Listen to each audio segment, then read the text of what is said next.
Welcome to the Texas Authors Institute TV show, produced by Beyond Bourgeois for the Texas Authors Institute of History, Incorporated, copyright 2024. If you would like to become a sponsor of our show and help us produce great content, please email us at texasauthors@outlook.com. If you would like to be on the show as a Texas author, please email us at texasauthors@outlook.com for more information. Music is Frolic of Words, created for Texas Authors Institute by Happy Fellows. Thank you for watching the Texas Authors Institute of History show with your hostess, Denis Bryson. Welcome everyone to our radio show where we encourage everyone to relax and then drop everything else and read. So today I'm excited to be interviewing Tyranny Hovey. She is the author of Werewolf Wrangling in the Bump and Death and Lies in Giggle Water Creek. How are you doing today, Tyranny? I'm very well, excited to be here to talk to you guys. How are you doing? I am doing amazing as well. Could you tell me a little bit about yourself? Well, I'm a single mother, live in East Texas at the moment, and I've lived around the country, done a few things here and there. And after my daughter left me to go live with a boy, I decided to start writing some books and filled the house with cats. You said fill the house with cats. They're always entertaining. I do try. You give me an audience, and I suffer from class clown syndrome. It just comes out. I know how it is. I was one myself. So let's talk about your book. So you have two masterpieces that you currently have that we're going to talk about today. And so the first one we're going to talk about is The Death in Clearwater Creek. Is that what it is? Clear? Yeah. I know. Giggle Water Creek. Let me get it right. Giggle Water Creek.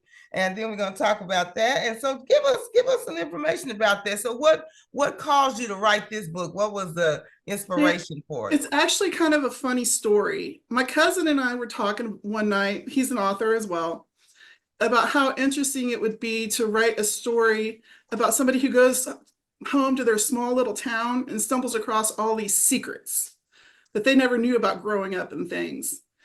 And that's where it started. It doesn't really resemble that so much. There's still a lot of secrets going on, but that was where it started. You know, when you start with this idea, it morphs into so many different stories. But this one, it was fun to dive into it. Well, they come into so many different stories, so you can write the sequel. Oh, this one has endless opportunities for sequels. Yeah, I wrote it that way so that if I enjoyed writing it, I could revisit the world if I wanted to. So we don't want you to tell that. I can't ask that question. But anyway, I know the grandfather was missing. So yes, presumed dead. We don't have a body, so we don't know if he's dead or alive. We just know he's missing. Okay. So then what inspires you to write in this genre? I love I was raised on sci-fi, fantasy, all of that. I can quote Star Trek very, very well. That's what I was raised on. So of course, once I became an avid reader, I was drawn into sci-fi and fantasy, and I discovered a love for urban fantasy. I love the thought of all these mystical creatures just running around our world and we don't know they're there. All the weird things that happen, it's actually because it's magic. And one of my books, I actually talk about all the cute little toys we have for like puppies and stuff were actually created for baby werewolves. Oh, wow. That is funny. So that's what you said. That is something.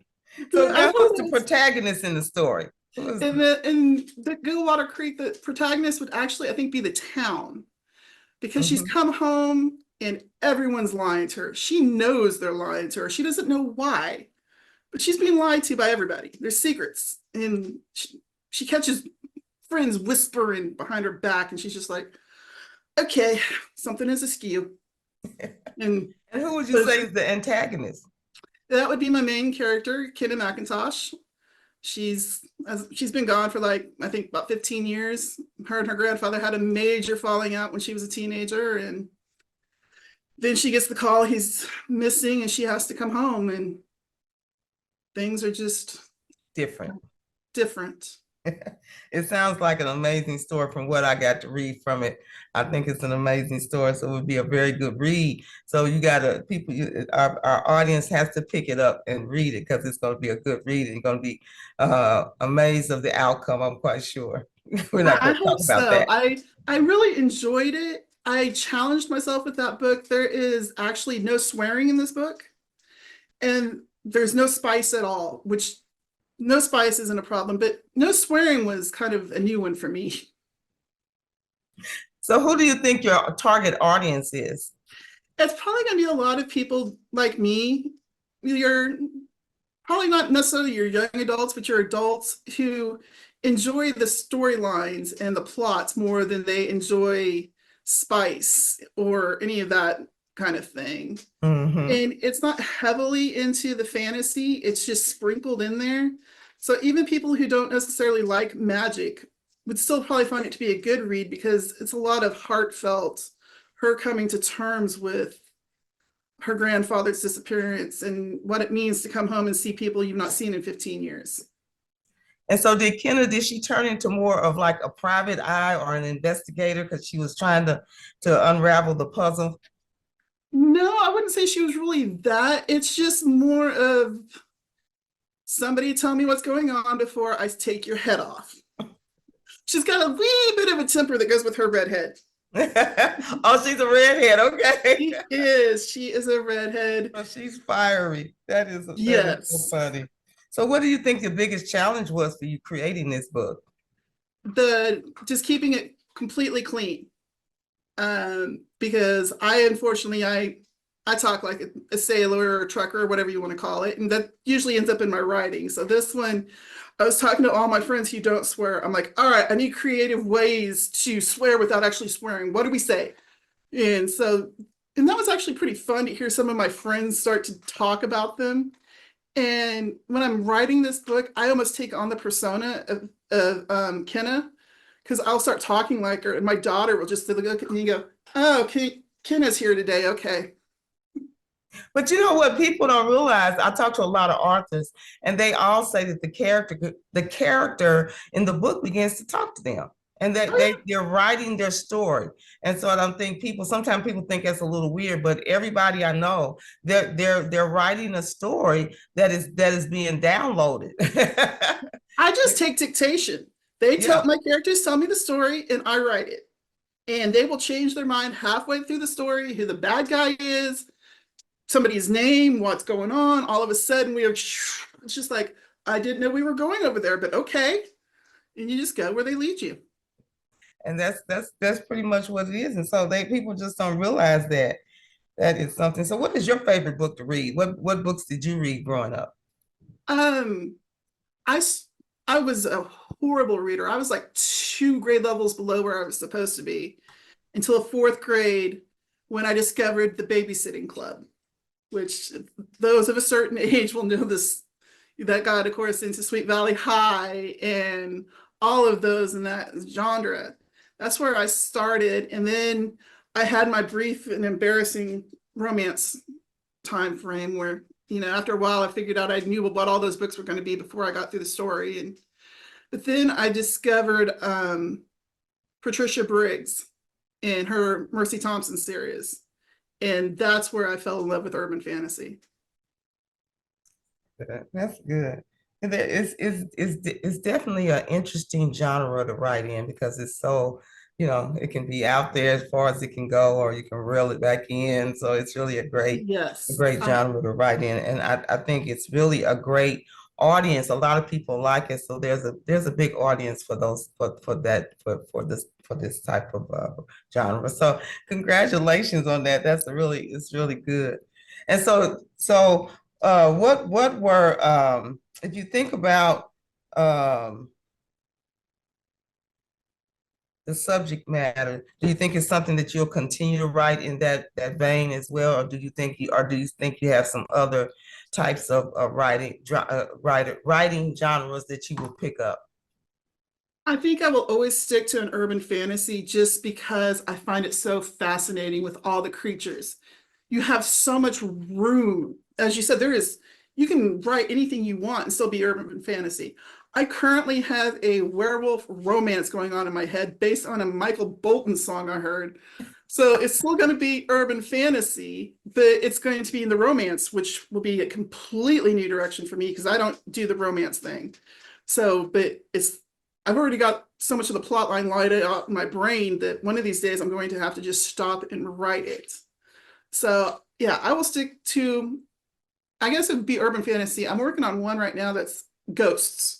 She's a medium and she can talk to the ghosts, and she's got all these issues because the living and the dead are driving her nuts, and she's got to raise a teenage daughter, and it's just, but it's so much fun because I can go anywhere I want. I can introduce anything I want because I've created a universe, and I make the rules. And if I want to break them, I can break them because who's going to say I can't? Exactly. Well, we're going to be right back. We're going to take a break, and we're going to hear from some of our wonderful sponsors, and then we will be right back.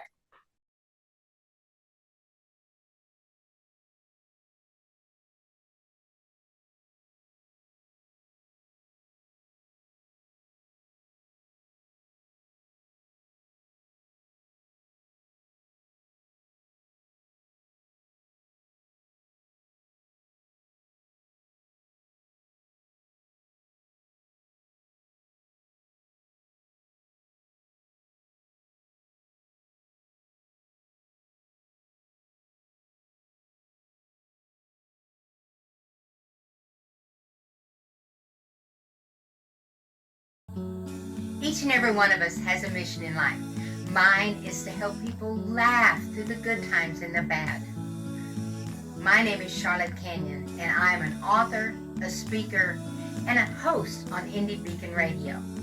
If you need me to speak at an event or autograph my book, you can contact me at charlotte@charlottecanyon.com. Thank you, and have a blessed day. Texas Authors Institute of History is not only a nonprofit museum for Texas authors, TAIH is also a place where authors can learn about publishing and book marketing. Check out our new magazine, the Texas Authors Magazine, available for free at texasauthors.institute today. Thank you for watching the Texas Authors Institute of History show with your hostess, Denis Bryson. Welcome back, everyone. We had took a break to hear from our wonderful sponsors, and I've had the privilege of interviewing Tyranny Hovey, and she is the author of Death and Lies in Giggle Water Creek, as well as Werewolf Wrangling in the Buff. And so we're going to be talking to her some more about this second book, and it is called Werewolf Wrangling in the Buff. So Tyranny, please tell us, how did you come up with this particular story? This story is the character of Cole, who is the main character, has lived in my head for 20 years. Anytime I needed a happy place, that's where I went. I just went off to have adventures with her. She's not always been a vampire, but that's just where she ended up when I finally started writing her. But that's basically all it was me having boring jobs and needing a happy place. And finally I decided to start writing her, and it just worked out. I mean, it just came out of my fingers just like it was supposed to be. Well, she's been talking for a long time. She has, and she is mouthy. Whew. But I love her. She is a part of me so much that I don't know how I will handle when I finally get the first bad review on her, because it's going to be like a dagger to my soul. And so do you think you'll have sequels from this book as well? Oh yeah, I've already got it started. Okay, so why is it in the Buff? See, I wanted a title that would make people remember it, because I'm willing to bet after this you're going to remember that title because it's funny. And it sounds naughty. The book isn't at all, but it's in the Buff because she's a vampire and she can turn into mist. And when she turns into mist, her clothes don't turn with her. So when she takes back her corporeal form, she's in the Buff. And she's running around naked a lot because and her partner's supposed to be bringing her clothes, but he never gets all of her clothes. And it's just kind of a funny running gag I have through the book. That is so funny. I said I got to make sure I remember to ask that question. Why is she in the book? So now, who do you think you'll have like the same type of targeted audience for this book as well? More of adults, but I think, to me, I think children. I think some younger adults would like it as well. Younger adults would probably like it because it's got a lot more comedy to it.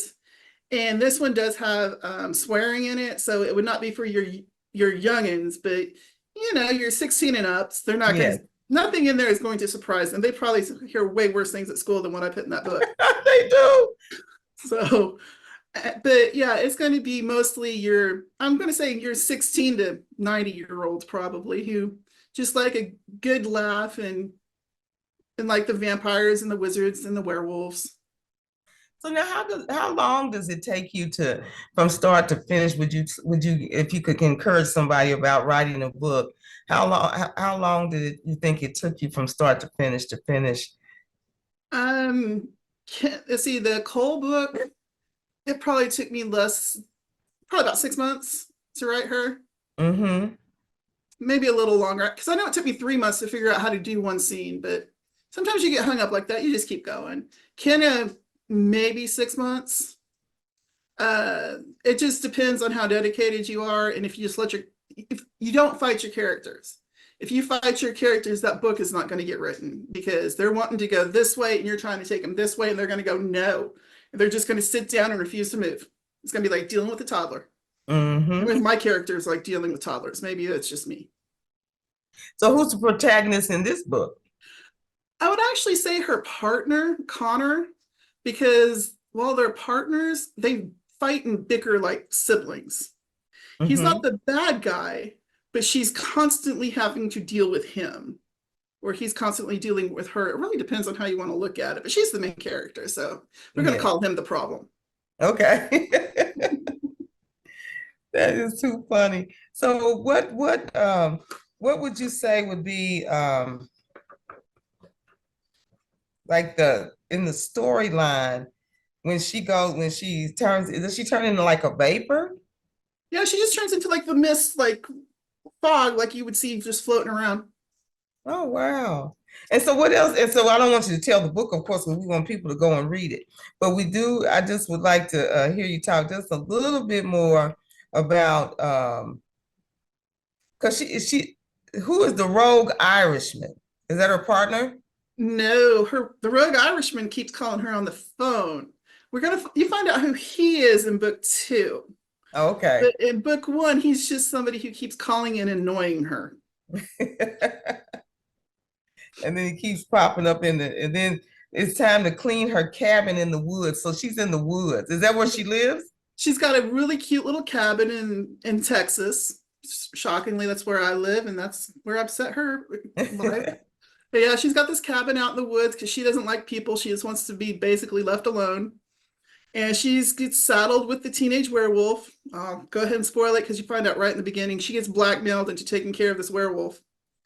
And he's going through some changes and he has all this energy. So he ends up spring cleaning her cabin, and she didn't ask for that.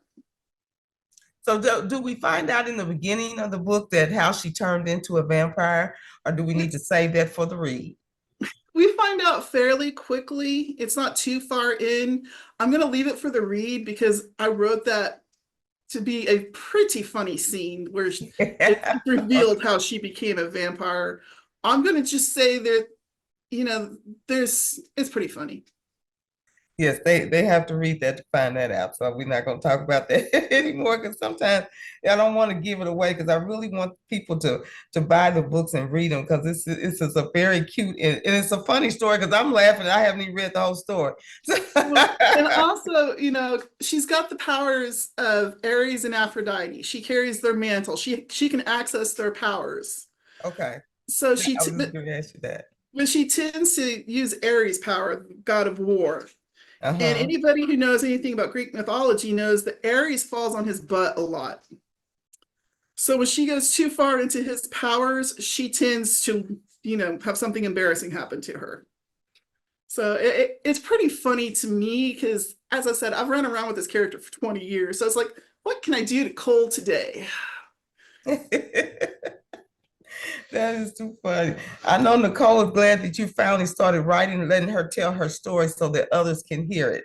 Yes, she wants me to get back to her second book because I wrote like about 4 or 5 chapters and they're awesome, but I haven't been able to get back to it yet. That is good. Well, we're going to take our second break and we're going to hear some more from our wonderful sponsors, and then we will be back to wrap up some. And so you can tell us how we can find you and where the book is sold and all of those things. We'll be right back. Thank you. I am happy to announce that the third issue of the Texas Authors magazine is now available for free. Go to texasauthors.institute, select the magazine heading at the top, then scroll down to issue 3.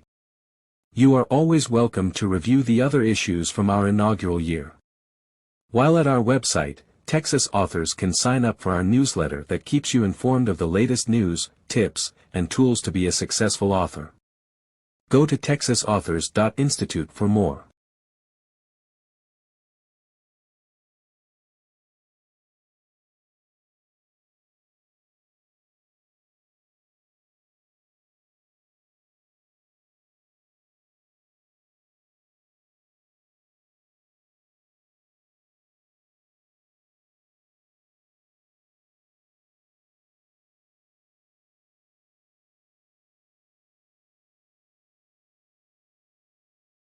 Thank you for watching the Texas Authors Institute of History show with your hostess, Denis Bryson. So welcome back, everyone, to our radio show. We have had the privilege to be talking to the author, Tyranny Hovey, and she is the author of Werewolf Wrangling in the Buck, and she is also the author of I always keep getting it, but the death and lies in Giggle Water Creek. Now, Tyranny, tell us what is Giggle Water? What reference is that to in Texas? What is that? Well, during Prohibition, they used to call alcohol giggle water. It was a code word so that you could get booze without anybody knowing you were getting booze. And the town is actually set in Missouri, and it's called Giggle Water Creek because they ran rum through there. And for example, like their team mascot, they want to make it rum runners, but the school won't do it, so the kids are all mad. And the manor that Kenna lives in was actually used for rum running, so there's secret rooms in it, and it's very much connected to the Prohibition times. Wow, and so she's also got her mother who's a ghost, right? Correct. Her mother has passed away, but she's not gone, and she's determined to help her daughter, whether her daughter wants her help or not. That's what mothers do. Hey, I'm a mother and I'm a daughter, so I get it. That is too cute. So tell us what's next for you. I'm working on a book that currently I'm calling The Living, the Dead, and the Unwed. Oh, and wow. It's the story of Holly Leaf. She's a medium. She can see ghosts and she talks to them, and she basically is like a therapist to them. It's like, all right, why are you here? Why are you doing this? What do we need to do? So she does that in her spare time. She's also married with a teenage daughter and a grandmother who's dead but is not gone and is mad because mom is remodeling the family home. Oh, wow. That's funny. I'm really trying to get that one finished up so that we're doing the Indie Author Fair in Katy in October, and I'm hoping to have it ready to debut when we go down there. Oh, wow. That'll be nice. That's going to be really nice. That's going to be funny. You have funny stories. They might be, kind of sci-fi, but they're funny sci-fi. They're definitely comedic. I need the comedy. If you give me a straight up serious book, I'm going to be bored. I got to give me some giggle. Go give me the giggle water. Come on. So we can have some fun. So now where can people reach you on social media? I am all over the place. I'm on Facebook, Instagram, TikTok. I started a YouTube channel now. If you just search Tyranny Hovey, I'm everywhere. I'm currently working on getting my website going. It's there, but I don't have it fully functional yet, but it's just tyrannyhovey.com. and you can find me there. Send me messages through there. I'll get them. So I'm here. Just find me. And so, and where can your books be found? They are at the moment at Amazon and what is it, Ingram Spark, I believe is what the place is called. Or if you go to the website and you send me a message, we can work it out directly and I'll cut you a deal. Okay, that's amazing. And then in all social media is Tyranny Hovey. So thank you so much, Tyranny, for taking the time to come and speak with us and tell us about your masterpieces and those that are coming up, because these books both have sequels coming. So we look forward to seeing that and hearing about those as well and reading those as well. And so I always encourage everybody that is in Texas to make sure that you support our Texas authors. We have to support our own. We do. That's what we have to do. I love the independent author fair just because we're Texans, we're Indies, and we get together and we have a good time. We have a good time. We should have been to a few of them, so we have a good time. So I hope to see you in Austin next year when we do. I'll be there. When we will do that, so be there. And so it's amazing, and you get to meet so many amazing people. So I'm always excited about that. And even when doing these interviews, I get to meet amazing people like yourself. So I'm always honored to do that. So but anyway, but thank you so much for the time that you took to just take this time to share about your masterpieces and the things that you have coming up. And of course, I'm always encouraging everybody out there in Texas, make sure you support our authors. And even not in Texas, wherever this is seen all over the world, because this is on you, we're putting it on YouTube, so it's all over the world. Make sure you buy and support her. Her name is Tyranny Hovey, and she is the author of Death Lies in Gigglewater Creek. And then the other book is called Werewolf Wrangling in the Buff. And I'm telling you, you're going to be tickled. You're going to get to laugh. You're going to get to see some things, and it's going to be fun. So read it because you need a good laugh. In this world, we all need a good laugh. Right now, we need a good laugh. Thank you so much. And thank you, everybody, for joining us. And thank you for those that will listen to us later. Have a good day, and we wish you well. Thank you. Bye, guys. Welcome to the Texas Authors Institute TV show, produced by Beyond Bourgeois for the Texas Authors Institute of History, Incorporated, copyright 2024. If you would like to become a sponsor of our show and help us produce great content, please email us at texasauthors@outlook.com. If you would like to be on the show as a Texas author, please email us at texasauthors@outlook.com for more information. Music is Frolic of Words, created for Texas Authors Institute by Happy